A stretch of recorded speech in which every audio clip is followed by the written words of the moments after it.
All right, let's get right into it. We're going to talk about two massive forces in the options world. One of them wants your trade to be a rocket ship, and the other wants it to be an anchor. And you know what? Understanding the difference between them, well, that's everything. So let's start with a situation you've probably been in. You check your position, you see your options delta is, say, 0.40. The stock wiggles a bit, you look again, and suddenly it's 0.55. It's the same option, same strike, nothing has expired. So what happened? What was that invisible push that just changed the entire math of your trade? Well, that hidden force? That's gamma. And honestly, it is the single biggest thing that decides whether your option is a coiled spring ready to explode or just a balloon that's slowly, quietly losing air. But look, before we can really get our heads around gamma, which is the accelerator, we've got to first talk about delta. Think of delta as the speedometer. It's the foundation for all of this. It's really that simple. Delta is just the speedometer for your option. It's a number that answers one and only one question. If the stock it's tied to moves up by $1 right this second, how much is my option's price going to change? So, for example, if you've got an option with a delta of 0.50, it's going to gain about 50 cents for that $1 move in the stock. Makes sense, right? But what about an option with a delta of 0.20? Well, that one's only going to gain about 20 cents. So the higher the delta, the more your option moves in lockstep with the stock. That's really all there is to it. And of course, which way the stock is going matters a lot. Calls have a positive delta. They love it when the stock price goes up. Puts, on the other hand, have a negative delta. They make money when the stock price goes down. They're basically perfect mirror images of each other. Okay, so if delta is our speedometer, that brings us right back to that first question. Why isn't the needle just stuck in one place? What is messing with our speed? To answer that, you have to understand that every single option out there is living one of two very different lives. And this brings us to the two lives of an option contract. Because whether you're the buyer or you're the seller, you are stepping into two totally different worlds.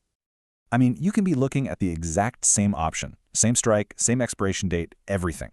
But the second you click buy versus the second you click sell, you've just picked a side. You've chosen a completely different path with opposite goals and totally opposite dangers.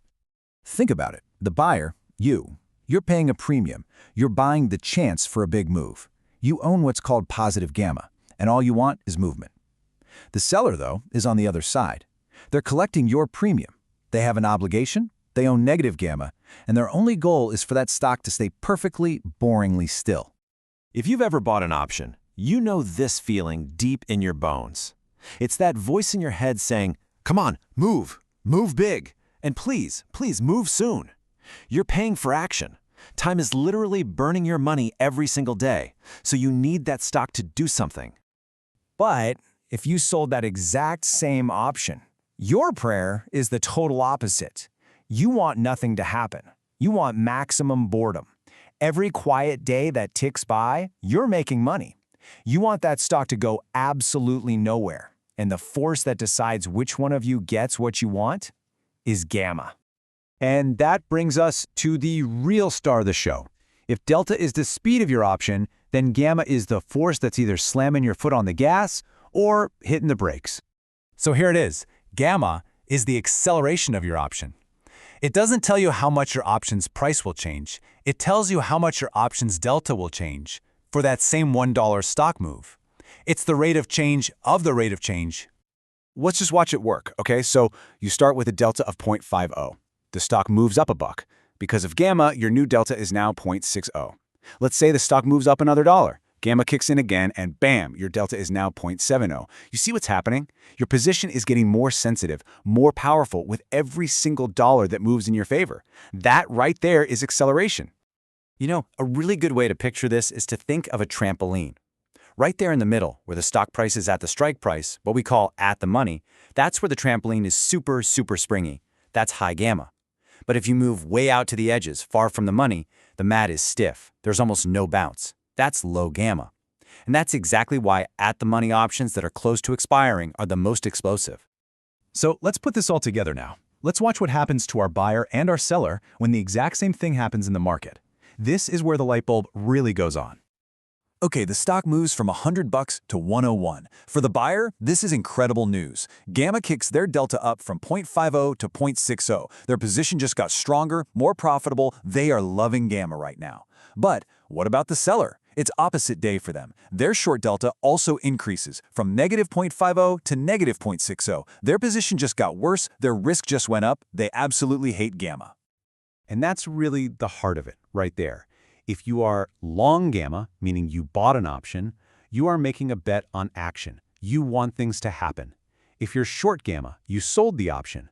You are making a bet on silence. This is the fundamental split in the entire options universe. Okay, that was a lot, I know. So let's just boil this all down into a quick and easy checklist you can keep in your back pocket before you make a trade. So let's just run through the big ideas one more time. Delta is your speed. Gamma is your acceleration. If you're a buyer, you're long Gamma. You need movement, and you are paying for the time to let it happen. If you're a seller, you're short Gamma. You want stillness, and you're getting paid to wait. And never, ever forget, the most powerful, most reactive Gamma is always found at the money options, especially as they get close to expiration. So before you put on your next options trade, the single most important question you can ask yourself is this: what am I really betting on here? Am I betting on a big, chaotic move, or am I betting that things are going to stay calm and quiet? Your answer to that question will tell you everything you need to know about whether you should be a friend of Gamma or its enemy.